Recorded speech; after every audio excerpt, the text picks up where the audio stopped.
This is the caricature of men that our boys are trying to live up to. This is the image that we get that being a man is about.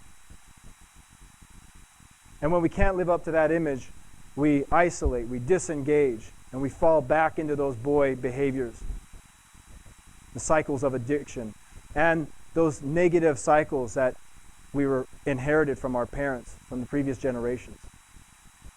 But don't worry, it's not all doom and gloom. There is hope. And the hope is that every one of us here has within there, encoded into their DNA, the blueprint for transitioning from child psychology, child mentality, into healthy adult psychology. Every human being goes through a massive physiological, physical, and emotional transformation from the age of about 10 to 14. We call it puberty. It's a time in our lives where everything gets turned upside down. We review all of the beliefs and the ideas and the perceptions that we have, and we start establishing the ones that are going to lay the foundation for the adults that we're going to become. It's a reset point.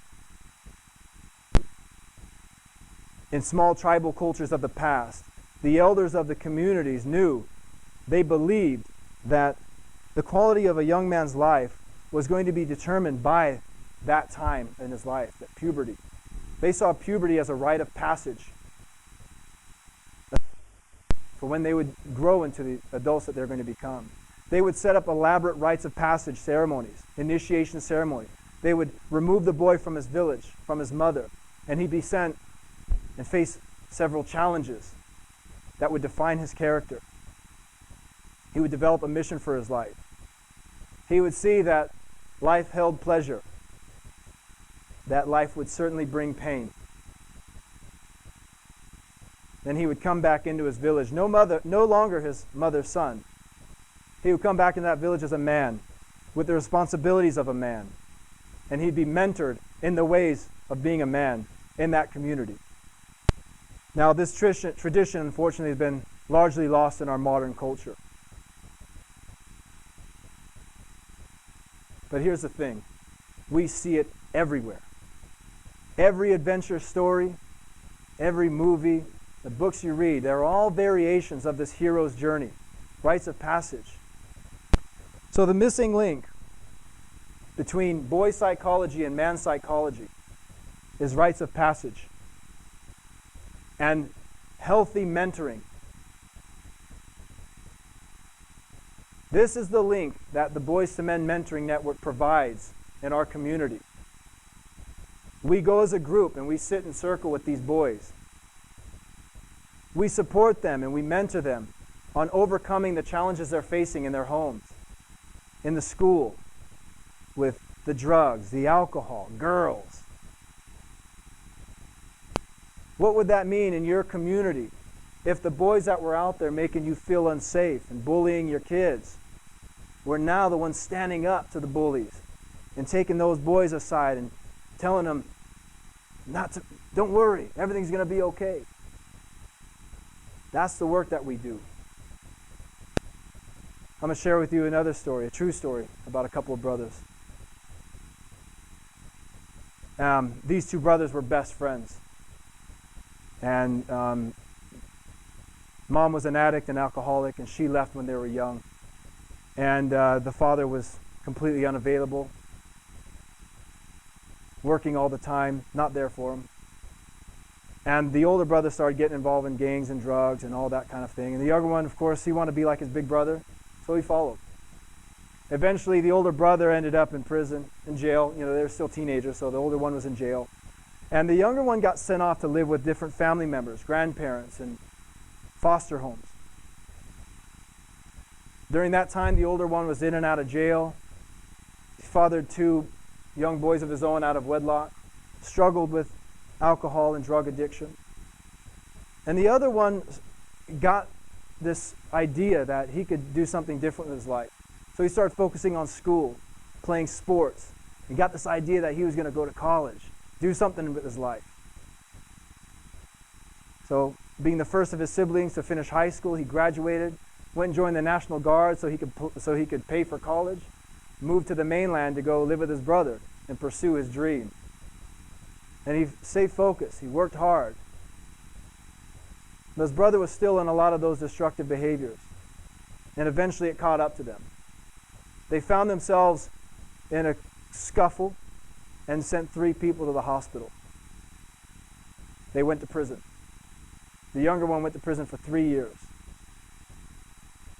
During that time, he read books, he studied, he learned, and he refocused himself. Said, "No, I'm going to get out of here. I'm going to travel the world. I'm going to get an education. I'm going to have a happy, healthy family." And the older one, he showed off his tattoos, talked about the great friends that he was meeting in prison.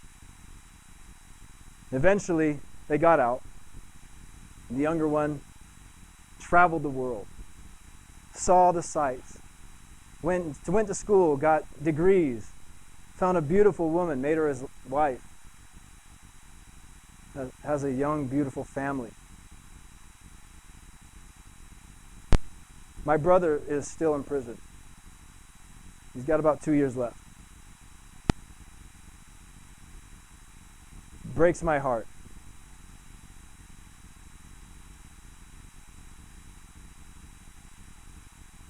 So what was the difference between the path that he chose and the one that I chose?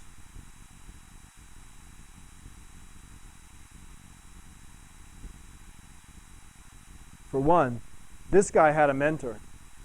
He had people in his life that encouraged him to change, to play sports, go to school. This guy has more mentors than he can count. People in his life who care and care deeply, who show up for him when he needs it. People that empower him, encourage him to follow his heart, to follow his bliss, and to live an extraordinary life.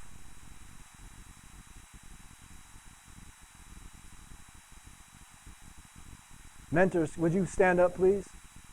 A few of them are here. So these men here, these are my heroes. These are my mentors. These are the men that show up for the boys in our community. Thank you. Yeah.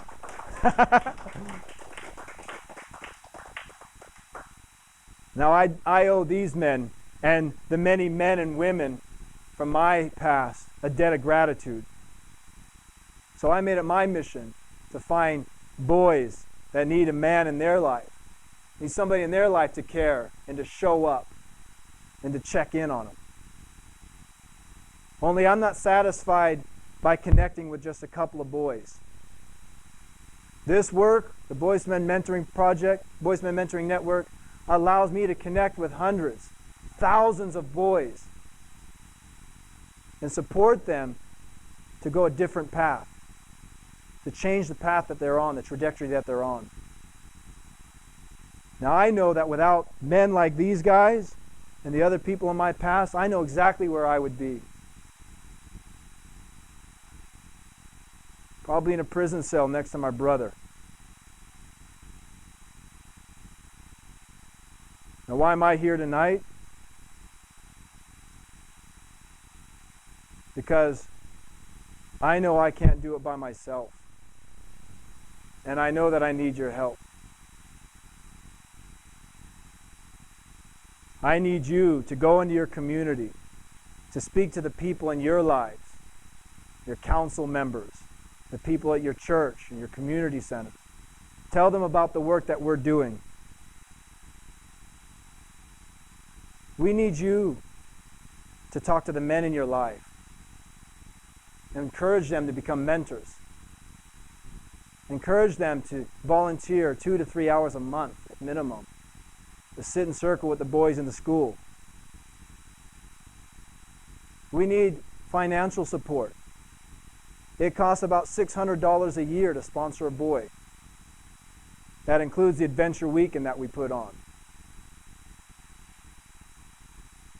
If you have any questions about the program, about sponsoring a boy, or anything about our upcoming mentor training, come speak to me or any of these men that stood up.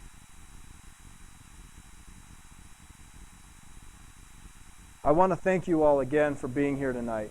I appreciate your attention, and I appreciate, again, the opportunity to share my passion and my joy with you. And I look forward to seeing you being involved and contributing to this work that we're doing. Thank you all very much.